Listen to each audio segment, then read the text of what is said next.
Julius সিজারদের মতো সন্ত্রাসীদেরকে patronise করতেছে, তাদেরকে চিহ্নিত করে, সে শিক্ষক হোক, কর্মকর্তা হোক, কর্মচারী হোক, তাদেরকে অনতিবিলম্বে বিশ্ববিদ্যালয়ের সকল প্রক্রিয়া থেকে তাদেরকে দূরে রাখতে হবে, অব্যাহতি দিতে হবে। আমরা যে তালিকা প্রকাশ করছি ওই তালিকায় যদি কোনো অপরাধী থাকে আমরা তাকে বাতিল করবো প্রমাণ সাপেক্ষে। যেখানে জুলিয়াস সিজারের নির্যাতনের শিকার হয়েছে এমন একজনকে খুঁজে পাওয়া যাবে না। এমন একজন চিহ্নিত সন্ত্রাসী যেভাবে 10-11 সেশনের সে বিশ্ববিদ্যালয়ের প্রত্যেকটা প্রক্রিয়া পার হয়ে আজকে ডাকসু নির্বাচনের জন্য সে ফর্ম সংগ্রহ করেছে।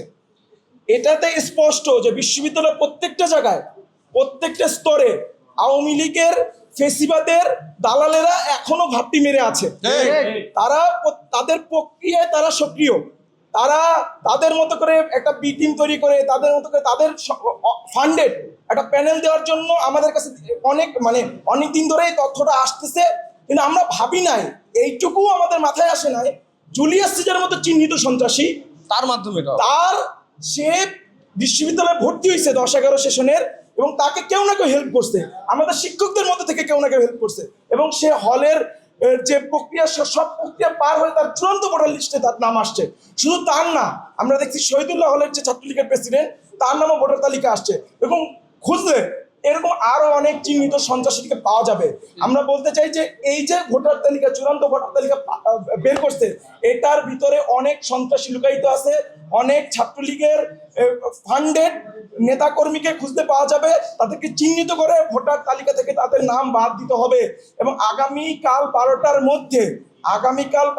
মধ্যে এই জুলিয়াস সিজারের বিষয়ে বিশ্ববিদ্যালয় প্রশাসনকে সিদ্ধান্ত নিতে হবে। বিশ্ববিদ্যালয়, আমরা প্রক্টর অফিসে তার নামে লিখিত অভিযোগ দিব, বিশ্ববিদ্যালয় প্রশাসনকে বাদী হয়ে এই চিহ্নিত সন্ত্রাসীর বিরুদ্ধে মামলা করতে হবে।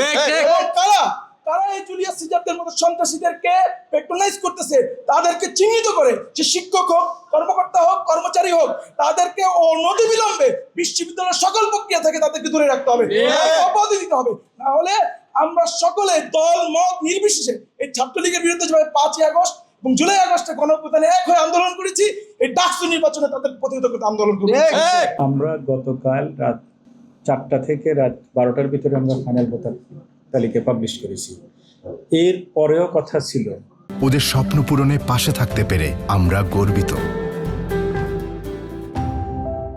যে কোনো অপরাধী তালিকায় থাকতে পারে, আমরা এই জন্য নোটিশ করেছি। পরবর্তীতে যদি তালিকা প্রকাশের পরেও যদি কোনো ছাত্র বা ছাত্রী অপরাধের সাথে যুক্ত হিসাবে প্রমাণ হয়, ভোটের আগ পর্যন্ত তার ভোটার তালিকা থেকে তার নাম বাদ দেওয়া যাবে, প্রার্থী হলে তাকে বাতিল করা যাবে। এই কথাটা আমরা পরিষ্কার করে বলে দিয়েছি। এখন আজকে একজন ভোটার সে নমিনেশন ফর্ম তুলছে, তোলার পরে সে জমা দিয়ে গেছে।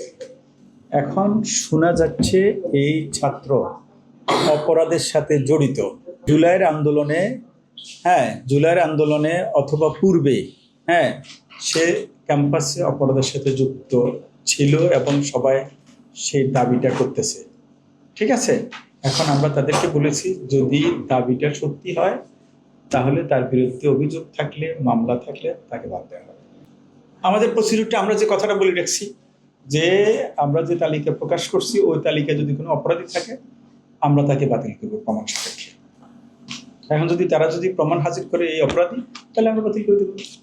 অপরাধী যারা, তাদের বিষয়ে তো সিদ্ধান্ত হয়ে আছে, তারা সাময়িকভাবে অলরেডি বরখাস্ত, কিন্তু তাদের নিক নেম, রেজিস্ট্রেশন নাম্বার ইত্যাদি এলোমেলোর কারণে আমরা তাদেরকে ধরতে পারি নাই কালকে রাত শেষ পর্যন্ত। এই জন্য আমরা নোটিশ করছি যে কোনো কারণে যদি আমরা কাউকে এই তালিকা প্রকাশের পরেও যদি থেকে থাকে, পরবর্তীতে প্রমাণ হলে সে অপরাধী, তাকে আমরা বাতিল করবো। আমরা বলেছি নির্বাচনের আগ পর্যন্ত যখনই প্রমাণিত হবে অপরাধী, তাকে আমরা বাতিল করব। তালিকা আছে, আমরা তো বলতেছি আমাদের তালিকা আছে, সে তালিকার মানুষগুলোকে আমরা ধরতে পারি না বিভিন্ন কারণে। সবগুলোকে কেন ধরতে পারি না? সে নিক নেম দেওয়া, তার রেজিস্ট্রেশন নম্বর ঠিক নেই, ডিপার্টমেন্ট ঠিক নেই, ফলে তার আসল পরিচয়টা আমরা খুঁজে পাচ্ছি না। ফলে আমরা আশঙ্কা করতেছি ওই তালিকায় থেকে যেতে পারে। সেজন্য তো আমরা নোটিশটা করলাম আগাম, যে আমরা যে তালিকাটা দিলাম এখানে অপরাধী যদি পাওয়া যায় পরবর্তীতে, সে যদি প্রমাণ হয় অপরাধী, তাহলে আমরা তাকে নির্বাচনের আগ পর্যন্ত তার ভোটার তালিকা থেকে বাদ দেব।